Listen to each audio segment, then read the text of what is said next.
Bonjour mesdames, bonjour messieurs. Je vous remercie pour votre participation au webinaire sur les poussières de silice cristalline dans les activités des travaux publics organisés par la CARSAT Nord-Est. Je suis Pierre-Yves Péchard, ingénieur conseil et chef de projet du programme de prévention de risques chimiques PRO pour la circonscription. Ce webinaire s'inscrit dans le cadre du programme Risques chimiques PRO, Programme national de prévention des risques chimiques. En France, parmi les 5000 établissements concernés par ce programme, 200 ont une activité en lien avec les travaux publics.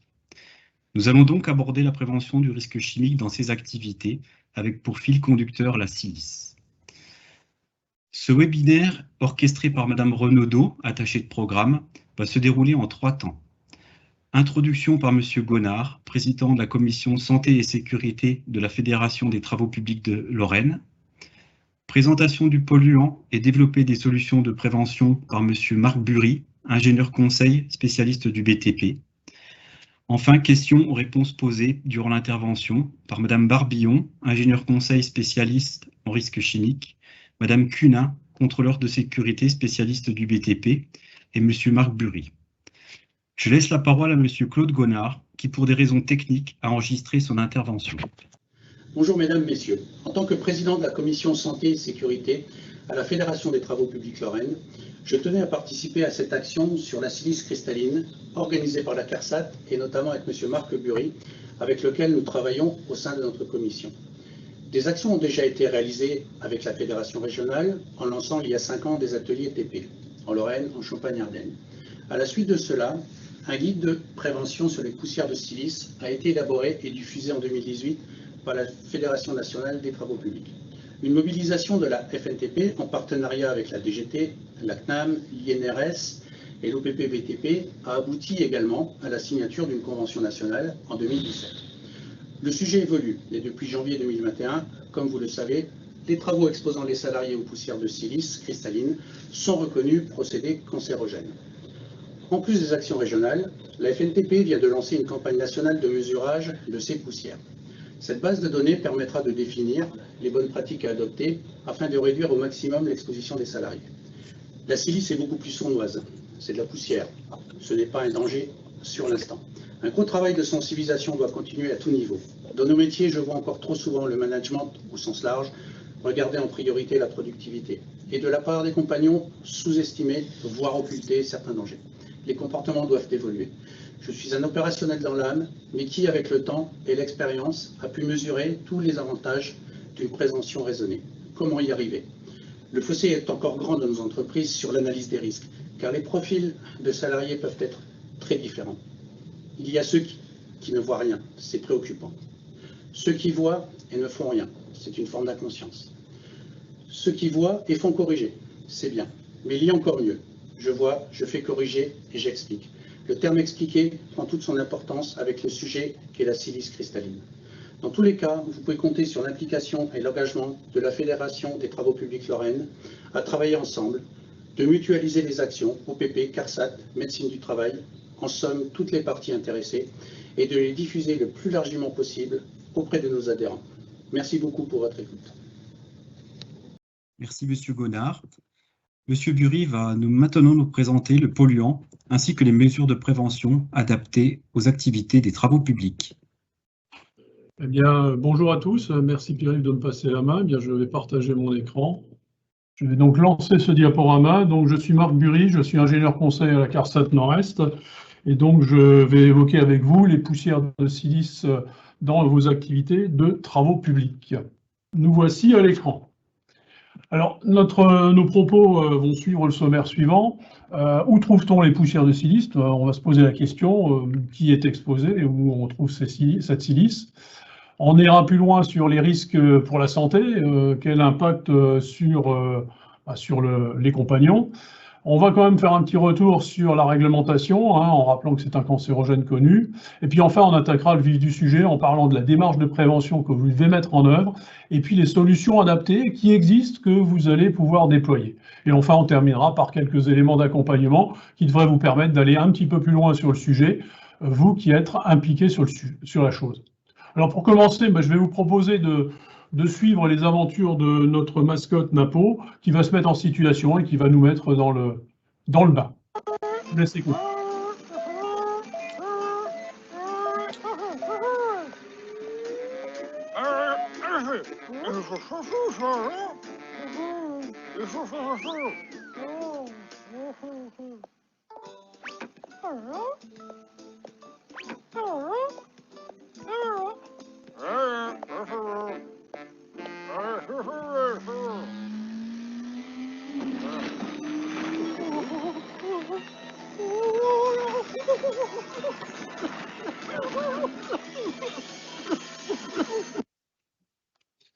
Bien voilà, un petit peu une situation un peu plaisante, mais dans laquelle peut-être vos compagnons se trouvent. Alors, posons-nous d'abord la question de savoir où se trouvent ces poussières de silice et quels sont les métiers concernés. Alors, tout d'abord, rappelons que la silice existe d'abord à l'état libre, sous une forme cristalline ou amorphe, donc moins dangereuse, et à l'état combiné sous forme de ce qu'on appelle les silicates. Les principales variétés de la silice sont le quartz, plus répandu autour de nous, et puis aussi la cristobalite ou la tridymite. Peut-être un petit rappel aussi pour rappeler la définition d'une poussière ou des poussières. Les poussières, ce sont de très fines particules solides qui peuvent rester en suspension dans l'air. Le niveau de pénétration dans l'organisme, par voie pulmonaire notamment, va dépendre de sa taille. Alors, à l'état naturel, cette silice cristalline se trouve dans les roches qui nous entourent, le grès, le granit, les sables, les galets alluvionnnaires, les silex, etc. La teneur de silice est variable selon les roches. Le sable est quasi constitué exclusivement de quartz, hein, comme vous le voyez sur l'image. A contrario, le calcaire a peu ou pas de présence de quartz et donc, de par cela, beaucoup moins nocif. Hein, selon l'origine géologique des matériaux que vous utilisez, que vous mettez en œuvre, les salariés seront donc plus ou moins exposés. D'où l'importance de connaître déjà la nature des matériaux que vous mettez en œuvre. Au-delà de ça, où trouve-t-on la silice? Elle est présente en abondance dans les roches et les minéraux. On la retrouve donc dans les produits élaborés, notamment ceux qui servent pour la construction. Alors, le ciment, le béton, les mortiers que vous utilisez, les enduits de façade pour les maçons, et puis aussi tous les produits préfabriqués qui servent dans les travaux publics, comme les bordures, les canalisations, les éléments préfabriqués que vous incorporez aux structures, aux infrastructures que vous construisez. Posons-nous aussi la question, est-ce que tous les métiers sont concernés? Alors, bien sûr, tous les métiers du bâtiment et des travaux publics sont concernés. Alors d'abord, effectivement, dans le bâtiment, les maçons, les carreleurs, les induiseurs que vous côtoyez, mais aussi, alors on retrouvera les terrassiers, les canalisateurs, les poseurs de canalisation, les poseurs de réseau, les maçons VRD, ceux qui posent les bordures de trottoirs, qui font les dallages, les raboteurs, les fraiseurs, les constructeurs de routes proprement dites, mais aussi les démolisseurs, les constructeurs d'ouvrages d'art, et puis enfin les gens qui réalisent des forages, les opérations de fondation. Donc finalement, l'ensemble de vos activités professionnelles dans les travaux publics sont ou peuvent être concernés par la problématique. Alors maintenant qu'on a un petit peu planté le décor, on va se poser la question des conséquences d'une exposition aux poussières de silice sur la santé des opérateurs. Alors d'abord, les poussières de silice cristalline sont dégagées lors des activités professionnelles, lorsque on déstructure la roche ou le produit élaboré en générant une poussière très fine. Alors on génère cette poussière par attrition, hein, lors du concassage, du meulage, du ponçage, du burinage, du tronçonnage des matériaux, etc. Alors ces poussières sont constituées de très petites particules insolubles, moins de 5 microns, et qui sont donc nocives pour une personne qui est exposée. Et lorsqu'elles sont inhalées par les travailleurs, en l'absence de protection adéquate, elles vont pénétrer très profondément dans les poumons, jusqu'aux alvéoles pulmonaires, où elles vont s'accumuler et donc perturber la fonction respiratoire. Alors soit dans le cas d'une forte concentration sur une durée de quelques semaines à quelques années, soit sur une faible concentration, mais sur une période plus longue, qui pourrait aller jusqu'à 15 ou 20 ans, pourquoi pas. Si on se réfère à quelques éléments, notamment le rapport de l'ANSES, hein, l'Agence nationale de sécurité sanitaire, cette ANSES a estimé à 365 000 salariés qui seraient exposés à la silice cristalline, en particulier au quartz, dans tous les métiers et dans toutes les activités, mais donc les entreprises de TP sont concernées, mais peut-être ils pourraient être même plus nombreux vu l'importance de cette silice et de sa présence.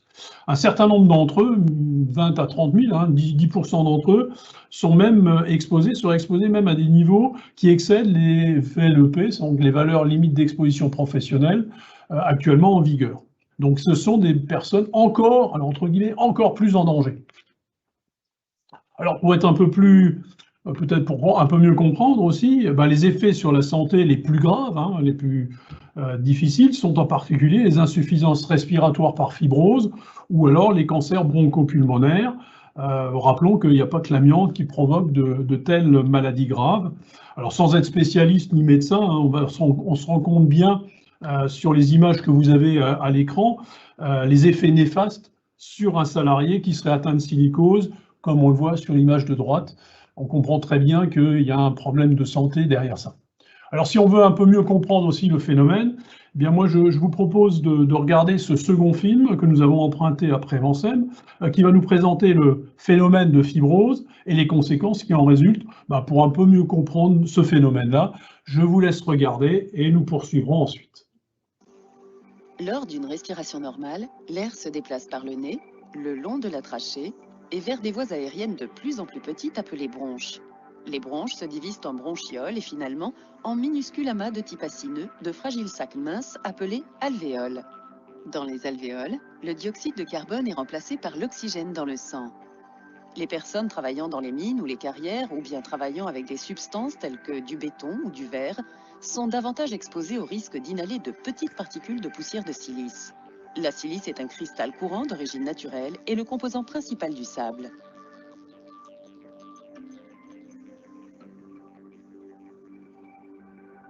Les fines particules de silice se diffusent dans les voies respiratoires les plus petites jusque dans les sacs alvéolaires.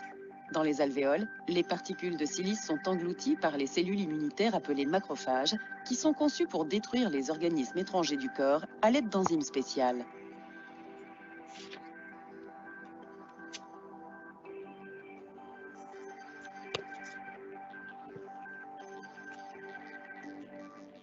Malheureusement, au lieu que la silice soit détruite par les macrophages, elle s'avère fatale à ces cellules immunitaires qui libèrent des enzymes en mourant. Lorsque les enzymes sont libérées, elles agissent comme un irritant dans les poumons et amorcent un processus inflammatoire. C'est alors que des cellules spéciales appelées fibroblastes se déplacent et commencent à déposer du tissu fibreux autour des particules, formant des nodules de tissu cicatriciel dans les poumons. L'accumulation de tissu cicatriciel finit par réduire l'échange d'oxygène dans les poumons et entraîne un essoufflement qui s'aggrave peu à peu. D'autres symptômes de la silicose peuvent comprendre la douleur thoracique et une forte toux sèche pouvant donner du sang. Voilà, très bien. On nous a présenté effectivement notamment ces pathologies graves, très graves, que certains salariés subissent, mais on peut aussi citer d'autres risques pour la santé, d'autres effets, par exemple des irritations des yeux, des voies respiratoires autour de vous sur les chantiers, vous pourrez peut-être le constater. Vous l'avez peut-être même vous-même subi, des atteintes respiratoires avec un essoufflement qui peut être de plus en plus prononcé à force d'être exposé. On peut avoir des toux chroniques, on peut avoir, pourquoi pas, des bronchites. Puis on a aussi d'autres symptômes qui sont cités par les spécialistes, en particulier de la fièvre, de la perte de poids. Et on pourrait même citer les complications cardiaques, d'ailleurs qu'on mentionne par ailleurs dans le tableau de maladies professionnelles 25, sur lequel je reviendrai ultérieurement. Et puis, il y a voir d'autres effets sur la santé. En effet, on peut également ajouter que par des problématiques d'atteinte à l'immunité, d'autres organes que le système respiratoire peuvent être atteints par des pathologies liées à la silice cristalline. La peau, les reins, les articulations, par des pathologies articulaires. Vous voyez donc, les atteintes à la santé sont nombreuses et peuvent être graves pour l'ensemble des salariés qui sont exposés à cette silice. Alors, ceci étant dit, après ce constat un petit peu pratique ou réel, venons-en à la réglementation. en rappelant déjà que c'est la silicose dont on parlait précédemment dans le film est reconnue comme d'autres pathologies, comme maladies professionnelles, et qui sont répertoriées dans le tableau de maladies professionnelles numéro 25 de notre régime général de sécurité sociale, hein, les affections consécutives à l'inhalation de poussière minérale renfermant de la silice cristalline, voilà le vocable exact. Alors cette maladie respiratoire, la silice, est une pathologie grave, on l'a déjà dit, on l'a vu là, invalidante et malheureusement aussi incurable. Alors ces pathologies représentent environ 200 maladies professionnelles indemnisées par an par notre régime général et se classent depuis de nombreuses années parmi les maladies professionnelles les plus reconnues, à comparer au cancer de l'amiante, par exemple, de l'ordre de 1000 à 1200 cancers annuellement reconnus. Alors, en termes de réglementation, on va faire court. On rappellera d'abord que la silice cristalline a été classée dans le groupe 1 par le Centre international de recherche sur le cancer depuis 1997. Depuis, en décembre 2017, une directive européenne a introduit dans la liste des procédés cancérogènes les travaux exposant la poussière de silice cristalline alvéolaire. Et depuis octobre 2020, cette directive a été transposée dans le Code du travail, donc depuis le 1er janvier de cette année. Les travaux exposant la poussière de silice cristalline alvéolaire sont donc classés dans la liste des travaux cancérogènes et donc relèvent de la réglementation des produits cancérogènes. Alors il existe des valeurs limites professionnelles réglementaires qui sont fixées pour le quartz de 0,1 mg/m3 et puis pour les deux autres variantes à 0,05 mg/m3. Mais j'en arrêterai là sur la problématique de réglementation, le propos aujourd'hui n'étant pas d'aller plus loin. Alors maintenant, entrons un peu dans le vif du sujet, allons un petit peu plus loin, et avant d'aller sur les démarches et sur les solutions, peut-être essayons de chasser quelques idées reçues. Chassons des idées reçues, d'ailleurs, qu'au sein de vos équipes, il serait bon aussi de faire passer et de transformer. Alors d'abord, plus l'exposition prolongée, ou alors plus la concentration respirée est forte, et plus le risque de développer une pathologie devient important. Effectivement, il faut absolument avoir conscience de ça. Plus on va être exposé, plus on va risquer d'être malade. Deuxième élément, c'est que lorsqu'on arrête cette exposition à la silice, bien malheureusement, il n'y a pas d'amélioration immédiate de l'état de santé de celui qui a été exposé et qui souffre déjà un petit peu. Alors, quand bien même cette amélioration d'état de santé arriverait, et elle est possible, on peut aussi dire que l'évolution de la maladie est également possible malgré l'arrêt de l'exposition.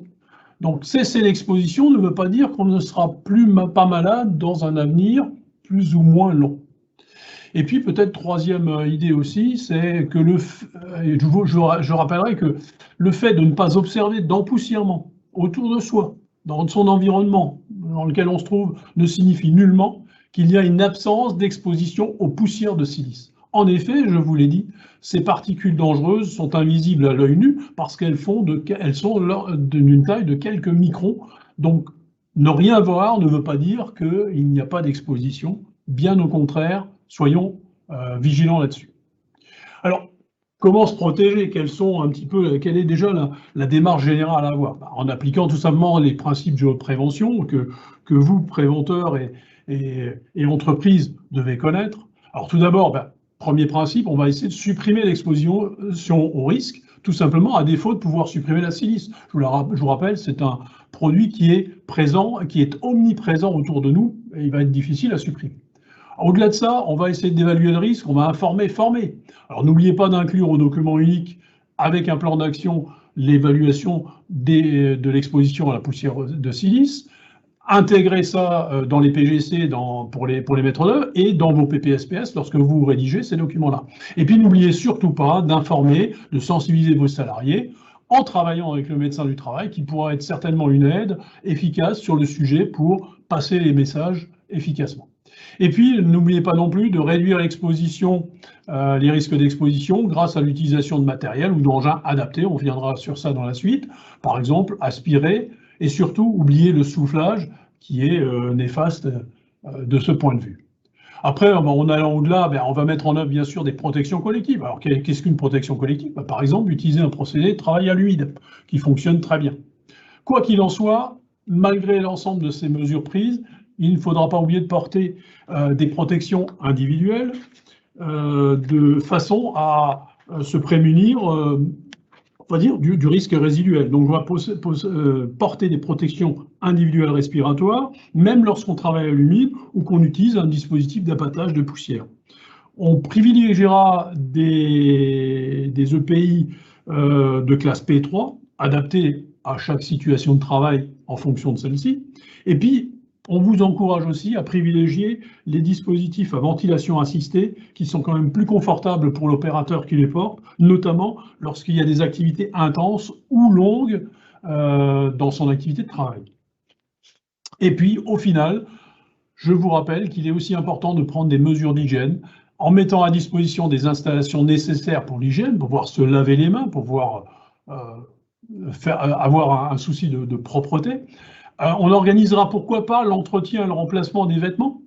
En tout cas, on évitera peut-être d'amener ces vêtements poussiéreux et les secouer chez soi en présence de son épouse et de ses enfants, pour éviter aussi de les exposer.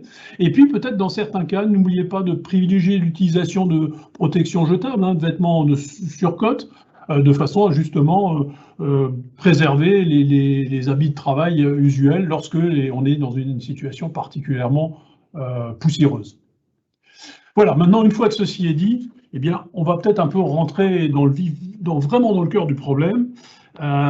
Effectivement, pour illustrer au mieux la démarche de prévention à adopter et les mesures à mettre en œuvre, je vous propose d'évoquer dans cette partie, au travers des principales activités et situations de travail que vous pratiquez les uns et les autres dans les travaux publics, d'évoquer des solutions de prévention. Et je dis bien solutions de prévention, car elles existent, elles sont connues, elles sont reconnues par vous, par les professionnels, elles sont faciles à mettre en œuvre pour la plupart d'entre elles. Il convient maintenant simplement de les multiplier, de les pérenniser dans l'ensemble des tâches et de vos activités. Alors j'en profite aussi j'en profiterai également pour donner en complément de ces solutions de prévention d'autres avantages de ces solutions, avec des avantages peut-être économiques, des avantages pour l'environnement, pour la qualité du travail que vous effectuez à cette occasion-là. Alors ces solutions et ces situations sont notamment issues d'un guide qu'a évoqué dans son propos introductif Claude Gonard, qui a été conçu et coécrit par les partenaires de la profession, donc outre l'assurance maladie risque professionnel, représentée par la CARSAT Nord-Est, mais aussi par mes collègues de la CARSAT Alsace-Moselle, il y avait le CIST BTP, l'OPP BTP que vous connaissez, le Centre Raymond Barre, centre de formation, qui sont tous partenaires de votre profession et de la Fédération régionale des travaux publics du Grand Est. Alors, entrons dans le vif du sujet. Première activité principale que nombre d'entre vous exercez, c'est le terrassement, la mise en œuvre des matériaux qu'on dit blancs, à l'opposé des matériaux noirs. Comme vous le savez, bien sûr, les solutions consistent à arroser, à humidifier le matériau, alors que ce soit en sortie de carrière, pourquoi pas, après être passé sur la bascule, ou directement sur chantier. On n'oubliera peut-être pas de travailler peut-être plutôt portes et fenêtres fermées sur les engins. Et puis, en termes de solutions qu'on pourrait préconiser un petit peu plus efficaces, ce sera avoir des engins équipés de cabines pressurisées qui éviteront aux salariés d'être dans un inconfort de conduite. Alors bien sûr, ça, ce sont les solutions de prévention, mais il y a aussi des avantages économiques et environnementaux. Alors d'abord, on évite l'envol des poussières et de disperser la poussière autour de soi. Et puis, vous savez bien aussi que arroser les matériaux lors de leur mise en œuvre permet d'assurer un compactage optimal, en se plaçant justement à l'optimum proctor, et donc de satisfaire aux exigences du donneur d'ordre en termes de compacité des matériaux blancs qui font les assises de chaussée, ou de remblai des tranchées d'assainissement que vous avez réalisées. Donc arroser a cet effet bénéfique. Et puis d'un autre côté, ça améliore le confort de conduite sur chantier. Autre situation qu'on commence à croiser sur les chantiers, c'est le concassage, le criblage mobile sur chantier. Bien sûr, là, on est aussi sur des solutions où on propose de brumiser, voire d'arroser les matériaux au moment du concassage, de capoter les bonnes transporteuses d'évacuation des matériaux. Bien sûr, on travaille à porte fermée sur la cabine de conduite de l'équipement, comme sur l'image, et puis on choisira des engins de préférence à une cabine pressurisée, pourquoi pas. Et puis je pense que pour le conducteur de la machine, porter un masque P3 en complément sera quand même une solution de prévention complémentaire nécessaire. Toujours les mêmes avantages économiques et environnementaux pour limiter l'envol de poussière et améliorer le confort de conduite et de travail sur le chantier. Alors revenons à d'autres situations de terrassement toujours que vous pratiquez également. Le burinage, la démolition, le décroutage mécanique de béton d'enrobé. Bien là, la solution reste toujours une solution assez bien connue. Alors soit on arrose en pluie les matériaux à démolir, à arracher, ou alors on brumise. On peut brumiser avec l'aide d'un brumisateur mobile de chantier. Ces équipements maintenant commencent à se démocratiser, peuvent être facilement loués. Et on peut également brumiser, alors pour certains vous le connaissez, en équipant directement l'engin, la flèche de la pelle, avec des bus de brumisation d'eau. Hein, c'est des dispositifs d'ailleurs que certains d'entre vous ont déjà en usage lorsqu'ils travaillent en présence d'amiante.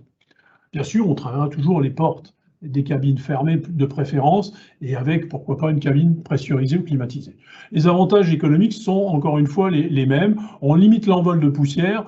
Alors, j'allais dire par anecdote, on évite effectivement de disperser cette poussière sur les murs des propriétaires riveraines ou sur les voitures en stationnement à proximité, et ça évitera peut-être de faire une opération de grand nettoyage en fin de chantier ou en fin de semaine, comme certains peut-être d'entre vous l'ont connu comme moi. Alors, passons à d'autres activités aussi qui sont au cœur de vos métiers, la déconstruction de chaussées par rabotage et par fraisage d'enrobés. Alors, les solutions reviennent toujours à la même, c'est d'arroser à saturation le tambour de fraisage de la machine. Donc effectivement, éviter de limiter cet arrosage, limiter de couper cet arrosage. On bâchera le tapis de chargement de préférence, et ça, les nouvelles machines le sont. Et puis, moi, je vous invite lors du renouvellement de vos équipements, à privilégier des raboteuses qui seront munies de brumisation directe sur tapis avec un captage, des machines qu'on appelle équipées d'un VCS, qui permet d'aspirer les poussières à hauteur du tambour de fraisage et de rejeter ces poussières sur le tapis, celui-ci étant capoté, bâché. Alors c'est l'image de droite que vous avez sur la photo de gauche que vous avez pour la machine, et l'image de droite vous en présente le principe technique. Bien sûr, là, on va limiter l'envol de poussière, on va capter les poussières au plus près de leur production, près du tambour, et on va éjecter ces poussières dans la benne du camion. Et puis aussi, l'avantage de mouiller, d'humidifier, comme je dis, à saturation, va limiter l'usure des pics de fraisage, et donc ainsi espacer l'arrêt de la machine pour l'entretien, pour le remplacement de ces pics d'usage. Et vous savez très bien que c'est un arrêt qui est quand même conséquent par rapport à un chantier. Alors, on peut également se poser la question pour les activités de pose d'assainissement. Lorsqu'on est amené à découper les canalisations qu'on va poser, et surtout à découper les chaussées dans lesquelles vont être enfouies ces canalisations-là. Donc les solutions, peut-être une solution un peu technique, c'est de calpiner les tuyaux, de calpiner son projet, de façon à permettre de poser des longueurs standards afin d'éviter de couper les tuyaux et de pouvoir poser au bout d'un tuyau mâle-mâle, de raccorder un tuyau mâle-mâle sur le regard de changement de direction qui est prévu à un endroit, tout simplement en ayant bien prévu son projet. Alors dans certains cas, je pense à vous qui nous regardez et qui nous écoutez depuis peut-être la Moselle, l'Alsace ou d'autres régions de France, on utilise encore du grès pour l'assainissement, et là, bien effectivement, la meilleure coupe, ce serait d'utiliser un coupe-chaîne à tube plutôt que d'utiliser une disqueuse à moteur. Et puis enfin, lorsqu'on est amené à découper à la tronçonneuse ou à la scie à sol pour le sol, on utilisera un équipement muni d'un arrosage, comme vous le voyez sur les images que je vous présente. Alors les avantages économiques sont toujours aussi de limiter les aléas de chantier, parce qu'on a bien préparé son chantier. On va aussi améliorer le rendement de l'équipe, parce que ça va se passer un petit peu comme un mécano déjà préassemblés. On va éviter aussi des coupes et des chanfreins qui peuvent être exposantes, notamment pour le grès ou alors pour du fibrociment, non amianté évidemment. Et puis, on va limiter l'émission de poussière et surtout réduire l'usure des disques diamantés de coupe. Cette usure-là, cette usure qui est limitée, on peut imaginer que, enfin, on peut estimer une augmentation de durée de vie des disques de 50% à 100% de durée de vie supplémentaire. C'est un gain économique également. Et puis, on va revenir au cœur du métier avec la construction de voiries, lorsqu'on est amené à créer des courbes, pour essayer, en essayant de les créer sans découpe, lorsqu'on est des courbes de chaussée à réaliser, bien dans ce cas-là, je pense que la bonne solution, une solution qui évite de couper, c'est celle de commander des bordures en éléments de 0,33 ou 0,50 par calpinage, hein, on prévoit le linéaire qu'on a prévu. Ces produits peuvent être soit fabriqués en usine par le fournisseur, certains le proposent, d'autres peuvent, pourquoi pas, le couper en atelier dans une situation moins exposante, en tout cas pour les salariés qui sont amenés à le faire. Après, l'autre solution peut aussi consister à couler les bordures en place, c'est-à-dire à faire du béton extrudé. Alors c'est une technique qui, bien sûr, s'est bien développée et qui permet maintenant de réaliser des éléments de voirie avec de petits éléments de voirie comme des entourages d'arbres ou des îlots directionnels, comme vous le voyez sur l'image de droite. Alors l'avantage de ces solutions-là, c'est que ça va améliorer le rendement de l'équipe de pose, ça va supprimer l'émission de poussière puisqu'on ne coupera plus, et puis quelque part aussi, je pense que ça améliore la finition, la qualité visuelle et rendue du travail réalisé. Alors toujours dans la construction de voirie, on est parfois amené à poser des éléments de finition, à faire des coupes à l'onglet, à poser des arrondis à la fin du chantier. Et là, effectivement, on n'a pas forcément les éléments sous la main. Alors, bien sûr, on peut essayer de commander des éléments prédécoupés, préformés, comme vous le voyez sur les images de droite. Ça existe, ça peut être la solution. Encore une fois, on a des avantages là. Et puis, à défaut, si on est amené à découper, on découpera forcément, automatiquement, obligatoirement à l'humide avec une disqueuse équipée. On portera quand même en complément un masque anti-poussière et pourquoi pas une combinaison jetable si ça devait être le cas. Alors vous voyez bien sur les images de gauche, l'effet du travail à l'humide est net et flagrant. Vous avez l'image avec et l'image sans et ça ne se discute pas. Alors bien sûr, vous avez des avantages économiques, encore une fois, et environnementaux. On va améliorer le rendement, la qualité de pose, le soin de la finition. Et puis, on va encore une fois limiter l'usure du disque de coupe et donc augmenter sa durée d'utilisation à avantage pour les entreprises. Alors maintenant, pour illustrer ces solutions, et notamment cette dernière situation que je viens de vous montrer là, je vous propose un nouvel extrait des aventures de notre mascotte Napo, qui va de nouveau vous montrer comment on peut découper en sécurité. Je vous laisse visionner et à tout de suite.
Bien voilà, notre héros Napo a été confronté à cette situation-là et vous voyez que malgré toutes les précautions, encore d'autres choses restent à faire. Alors effectivement, pour aller un peu plus loin par rapport à ces mesures de prévention, sur un chantier de travaux publics, moi j'aimerais bien vous rappeler également un certain nombre d'autres choses. Première chose, il convient d'abord de bien préparer votre chantier. Réaliser peut-être un calpinage de pose, par exemple pour les bordures, pour les assainissements. Commander des éléments préfabriqués adaptés, ça évitera de tronçonner, de couper, éventuellement de fabriquer du mortier, du ciment, etc. pour poser. Choisir des équipements adaptés. Réfléchir en amont, est-ce qu'on a le matériel ou pas, et pourquoi pas avoir recours à la location ponctuellement parce on veut une disqueuse qui travaille à l'humide ou parce on aimerait bien avoir un brumisateur. Alors derrière ça, il faut également penser à remplacer régulièrement les filtres des équipements, des engins, puisqu'on vous conseille d'équiper les engins de ça ou de travailler avec des engins équipés. Et dans ce cas-là, il faut le faire par des personnes à minima formées à cela et ne pas le faire comme ça à l'avenant, encore une fois, au risque d'exposer l'opérateur qui va le faire à la poussière qui est contenue dans ces filtres. Ensuite, et comme on l'a vu d'ailleurs dans le film, Napole l'a fait, porter ou faire porter en complément des équipements de protection, des lunettes de protection, même lorsqu'on est amené à couper à l'humide. En effet, les particules de matière risquent toujours d'être projetées et donc de blesser l'opérateur. Et puis enfin, de même, porter ou faire porter les protections auditives, justement lorsqu'on utilise des équipements ou des engins bruyants comme une disqueuse, une tronçonneuse, par exemple. La meilleure solution d'ailleurs pour limiter cette exposition-là serait de ne pas avoir recours à ce genre d'équipement et d'utiliser, pourquoi pas, pour les bordures, des bordures déjà pré-coupées en éléments de 33. Alors, on a passé en revue toutes ces solutions-là. Elles sont dans les brochures et dans un certain nombre d'outils dont on va encore, pour finir, évoquer l'existence. Alors, d'une part, les outils accessibles en ligne, vous les retrouvez sur le site de amélie.fr dans la rubrique entreprise, celle qui est dédiée à la prévention, avec les démarches, les témoignages d'entreprise, pourquoi pas, des tutoriels de connexion à l'espace dédiés pour la démarche de prévention risque chimique pro, si vous êtes ciblé et accompagné sur le sujet. Les outils d'aide à l'évaluation du risque chimique existent. Alors, vous avez sur le site de l'INRS CERICH, mais vous avez également l'outil développé par l'OPPVTP d'évaluation du risque chimique qui peut être adapté à votre situation. N'hésitez pas à vous faire conseiller sur ces outils-là. Les documentations, bien sûr, de l'INRS sont à votre disposition. Un certain nombre de documentations parlent de ça, je reviendrai dessus. Les vidéos que vous venez de visualiser avec Napo sont notamment disponibles sur le site de l'INRS ou en prêt. Après, existent les formations en auto-formation en ligne sur les produits chimiques, sur les fiches de données de sécurité. Et enfin, n'hésitez pas à visualiser les webinaires, celui-ci, mais également les webinaires des partenaires qui existent sur le sujet. Quelques références documentaires dont on voudrait vous rappeler l'existence, mais bien sûr, cette fameuse fiche technique, enfin cette brochure technique poussière de silice dans les TP que vous avez à droite, que nous avons co-rédigée avec nos partenaires et la Fédération régionale des travaux publics. Elle se trouve sur notre site et sur celui de la Fédération. Vous avez également sur notre site une fiche technique sur les activités de construction et poussière de silice. L'INRS a un dossier silice cristalline dans lequel vous retrouverez nombre de documentations, notamment sur les EPI, les appareils de protection respiratoire, mais également l'assainissement de l'air des cabines d'engins mobiles. Et puis, enfin, un travail et sécurité sur la silice cristalline. La Fédération nationale de travaux publics a également publié un guide des poussières dans les travaux publics complémentaire à ce qui vous a été présenté là. Et le groupement des services de santé au travail a actualisé des fiches de nuisance sur la silice qui pourront également vous renseigner sur le sujet. Enfin, je terminerai avec nos collègues de l'OPP qui ont fait voire je crois même 2 études prévention et performance sur la pose de bordures de caniveaux prédécoupés afin de vous montrer que économiquement, utiliser des bordures précoupées ou préfabriquées en éléments courts permet d'être efficace économiquement et en termes de prévention. Et l'OPP présente bien sûr aussi des formations à l'utilisation, formation rapide à l'utilisation de la découpeuse thermique. Pour terminer, je rappellerai simplement que nous pouvons avoir des incitations financières possibles. Alors, soyons simples, pour les entreprises de moins de 50 salariés, mais également sur certaines conditions ouvertes aux travailleurs indépendants, on a des subventions prévention TPE. Je vous invite à consulter le site internet de la CARSAT ou celui d'Amélie.fr pour voir ce qui est disponible et qui pourrait correspondre à votre besoin. Et puis pour les entreprises de taille plus importante, jusqu'à 200 salariés, on peut même éventuellement convenir d'un contrat de prévention. Et pour ça, je vous invite à vous rapprocher de votre préventeur de CARSAT, de CRAMIF ou de la Caisse générale de sécurité sociale pour envisager avec lui ce type d'intervention et d'action dans votre entreprise. Voilà, alors je terminerai par une dernière diapositive pour finir mon intervention et en complétant une information qu'a relayée rapidement Claude Gonard dans ses propos introductifs, en vous confirmant qu'une campagne nationale pour l'amélioration de la connaissance sur les expositions de poussière de silice est en cours de déploiement entre les partenaires. Elle fait partie intégrante du travail de partenariat dont a parlé Claude entre la Fédération nationale des travaux publics et les partenaires de la prévention. Elle doit permettre, bien sûr, de définir des niveaux d'empiercement qui seraient liés à des tâches et des procédés génériques, comme ceux que je vous ai détaillés dans mes diapositives précédemment. D'identifier aussi des procédés, des moyens de prévention collectifs qui aideraient à la suppression, à la réduction des expositions, en tout cas de les valider, et puis de compiler ces données ainsi collectées sur une base de données unique, accessible à vous professionnels, pour vous donner justement des références de niveau d'empoussièrement et donc de solutions de prévention adaptées à ces niveaux d'empoussièrement. Moi, je vous invite, nous vous invitons tous, nous partenaires, à contribuer à cette campagne par la mise à disposition de vos chantiers et des situations de travail qui sont associées pour que nous puissions, avec vous, faire des mesures d'empoussièrement et enrichir cette base de données, cette connaissance de l'environnement-là. Alors, vous pouvez consulter comment faire tout cela et toutes les informations utiles sur le site qui est intitulé cartosilice.fr pour vous inscrire et voir les situations que nous recherchons. Bien, je crois que j'en ai fini avec cette présentation. J'espère que cette présentation aura été pragmatique, suffisamment bien illustrée pour vous aider et donner envie d'aller plus loin, plus efficacement dans la prévention des expositions de poussière silice dans vos activités de travaux publics. Je repasse la parole à mes collègues pour répondre à quelques questions qui ont été posées à l'occasion. À vous la parole. Merci Marc pour cette présentation très intéressante qui, j'espère, vous a éclairé sur la compréhension de la problématique ainsi que sur les solutions de prévention. Nous allons maintenant répondre aux questions posées pendant cette présentation. Je laisse la parole à Madame Cunha, Madame Barbillon et Monsieur Bury pour y répondre. Merci Pierre-Yves. Donc, une première question concernant le nombre de cas et le taux de maladies professionnelles reconnus dans le BTP.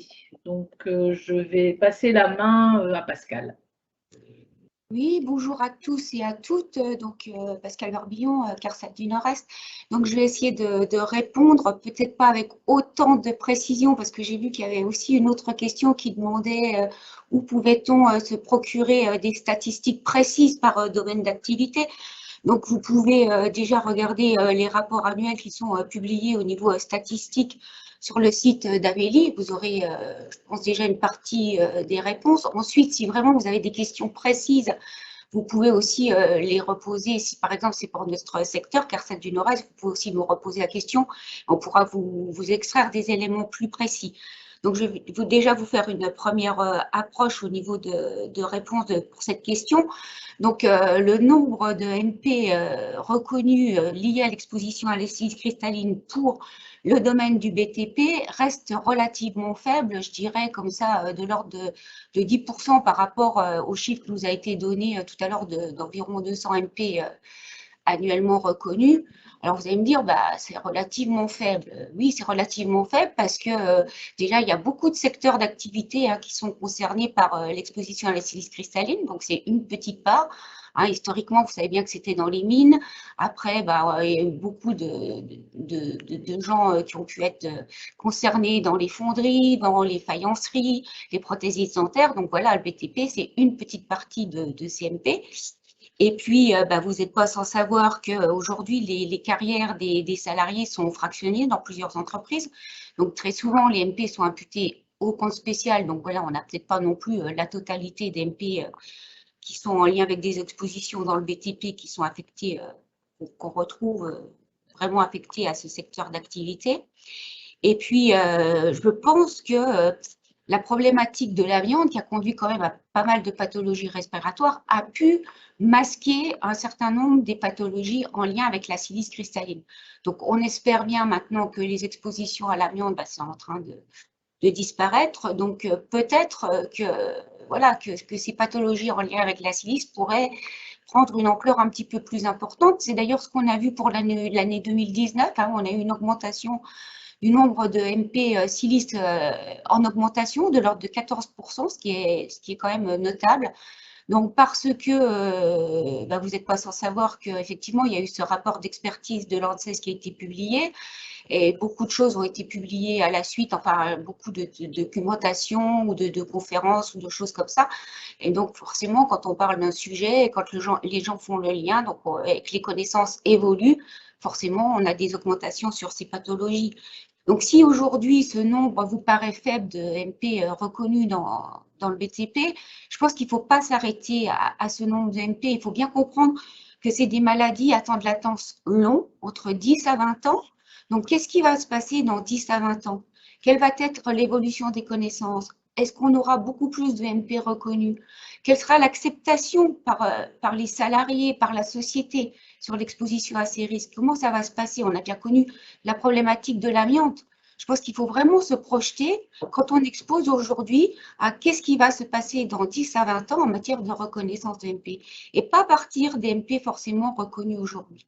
Voilà, donc moi, je vous demande vraiment d'essayer de faire un effort. Je sais que ce n'est pas facile sur des temps aussi longs, mais il faut projeter sur la reconnaissance d'MP liée à l'exposition à la silice sur quelques années, dans quelques années. Voilà ce que je peux en dire aujourd'hui. Bon, je suis désolée, les chiffres ne sont pas très précis, mais vous pouvez les avoir si vous nous questionnez.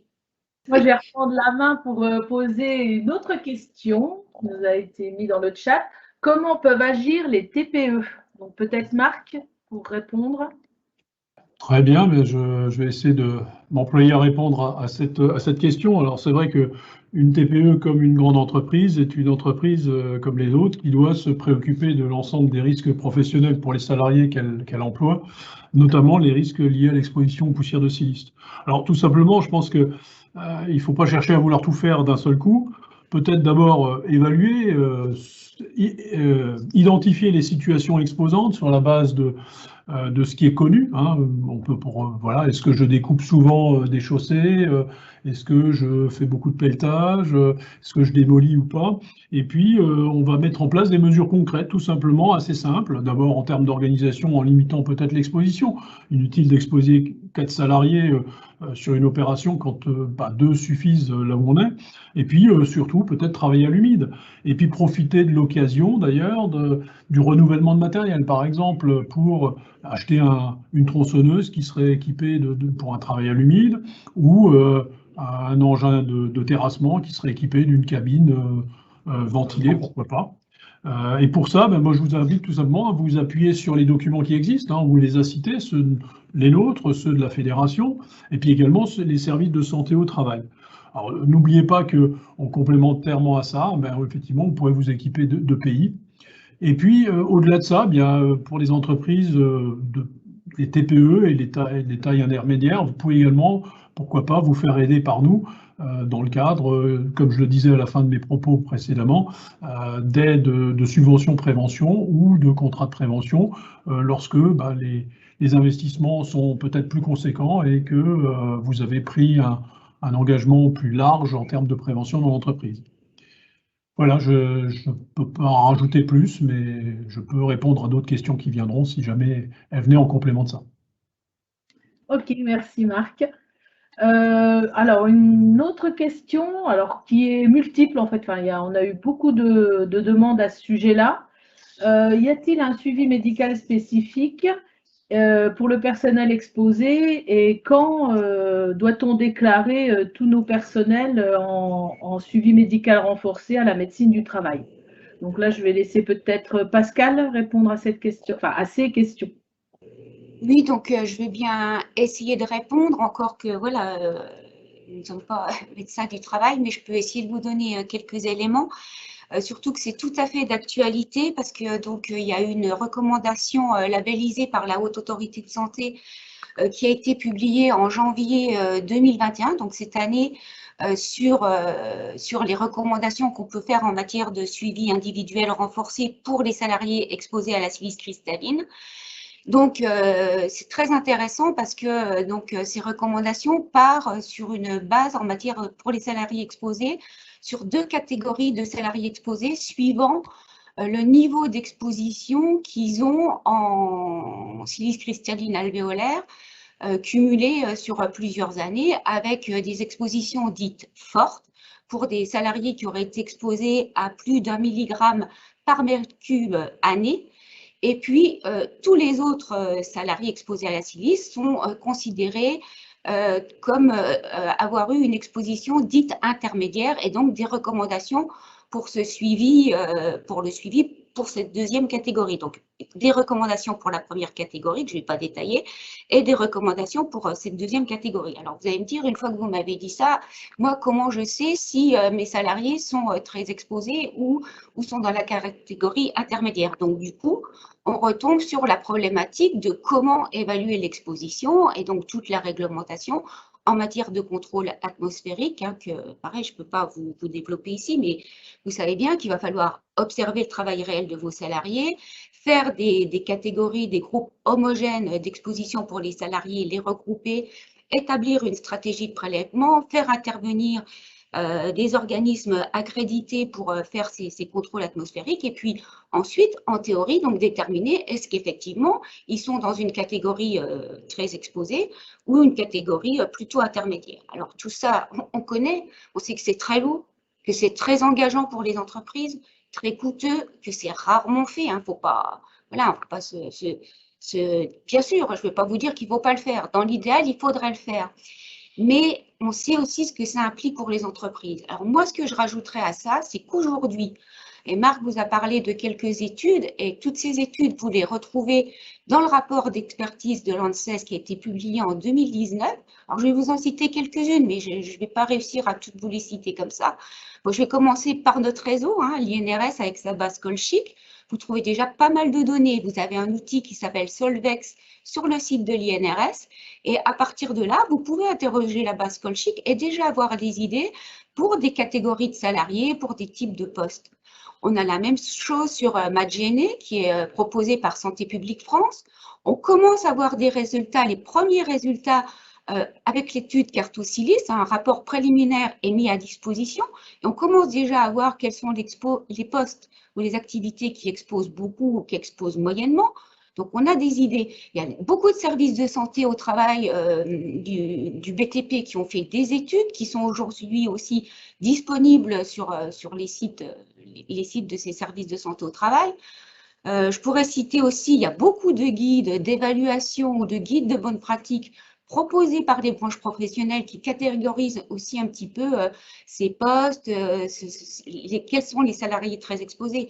Donc aujourd'hui, avant de se lancer dans des protocoles de mesure pour pouvoir déterminer effectivement si en matière de suivi individuel renforcé qui deviennent obligatoires, puisque c'est un CMR à partir de ces recommandations, est-ce qu'on est sur des salariés très exposés ou sur des catégories intermédiaires? Avant de se lancer dans ces mesures de contrôle atmosphérique, regardez toutes ces études. On peut déjà, à partir de ça, catégoriser les salariés et proposer des suivis de ces salariés. Et surtout, leur proposer des mesures de prévention adéquates. Aujourd'hui, on a tout en main, beaucoup de choses en main. Aujourd'hui, moi, ce que je vous propose, c'est qu'on essaye de mettre déjà en place pour ces salariés qu'on sait très exposés, les mesures de prévention qui vous étaient présentées, notamment par Marc, là, sur les activités sur lesquelles on s'est intéressé aujourd'hui, et puis garder les contrôles atmosphériques pour des postes moins connus qui n'ont pas encore été évalués, voilà, et puis peut-être pour des nouvelles mesures de prévention qui vont voir le jour, qu'on ne connaît encore pas bien, où on pourra faire des mesures avant la mise de ces mesures en place et après pour pouvoir évaluer est-ce qu'effectivement ces mesures sont permettent de complètement garantir, enfin diminuer l'exposition des salariés. Donc aujourd'hui, moi je dis, on a tout en main pour choisir le suivi individuel renforcé des salariés exposés à la silice dans le BTP et surtout mettre à disposition les mesures de prévention dont ils ont besoin aujourd'hui. Voilà, voilà ce que je pouvais dire sur le sujet. Après, on peut répondre plus en détail, mais individuellement et rentrer un peu dans le détail de ces recommandations. C'est un rapport de 165 pages. Je crois qu'il y a 56 recommandations détaillées, résumées. Vraiment, prenez le temps de vous pencher, au moins de survoler ces recommandations. C'est extrêmement intéressant et vous verrez qu'aujourd'hui, on sait déjà beaucoup de choses. Là, j'en ai terminé pour cette question. Merci Pascal. Aussi, je le signale, il y a Madame Anne Labatte, si je ne me trompe pas, qui est médecin du travail et qui a aussi répondu dans le chat. Donc, elle nous dit « Bonjour, vous devez déclarer vos salariés exposés à la silice cristalline lors de votre déclaration annuelle des risques auprès du service de santé au travail. » Donc, vous retrouverez sa réponse au travers du chat. Alors, on avait aussi un questionnement, alors je vais me permettre d'y répondre, concernant les vacations. C'est vrai que dès qu'on parle de port d'appareils de protection respiratoire, on fait souvent la similitude avec l'amiante. Donc, il est vrai qu'au niveau réglementaire, il y a des vacations qui sont imposées pour prévoir le repos des salariés sous équipement de protection individuelle en matière de l'amiante. Concernant la silice, réglementairement, vous n'avez rien, mais évidemment, ça doit faire partie de votre évaluation du risque pour définir les temps de pause nécessaires pour aider vos salariés, notamment à se protéger par rapport aux efforts réalisés sous équipement de protection individuelle et aux risques de problématiques cardiovasculaires. Donc, je vous invite aussi, dans votre analyse de risque, de vous faire accompagner par votre médecin du travail, qui saura aussi, par rapport au risque de maladie ou en tout cas de risque cardiovasculaire, vous orienter. Mais réglementairement, vous ne trouverez pas comme aussi clair pour l'amiante que c'est des journées de 6 heures maximum sous EPI avec des vacations de 2h30 maximum. Ça n'existera pas, en tout cas pas aujourd'hui dans la réglementation.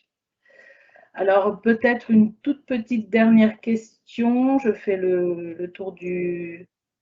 Donc, on avait vraiment beaucoup de questions sur le suivi renforcé, énormément.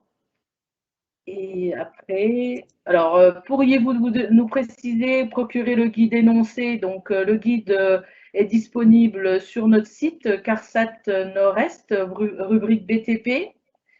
Et puis également, on vous a mis le lien pour Cartosilice pour pouvoir vous inscrire si vous êtes dans des situations concernées et si vous voulez évaluer avec l'OPP-BTP ces situations-là. Ensuite, je n'ai pas d'autres questions, elles se recoupent. Donc, je pense qu'on en a terminé avec les questions. Voilà, je laisse la main à Pierre-Yves, qui va conclure. Bonne journée. Effectivement. Nous vous remercions d'avoir suivi ce webinaire. Je vous souhaite une bonne fin de journée et un bon appétit. Au revoir.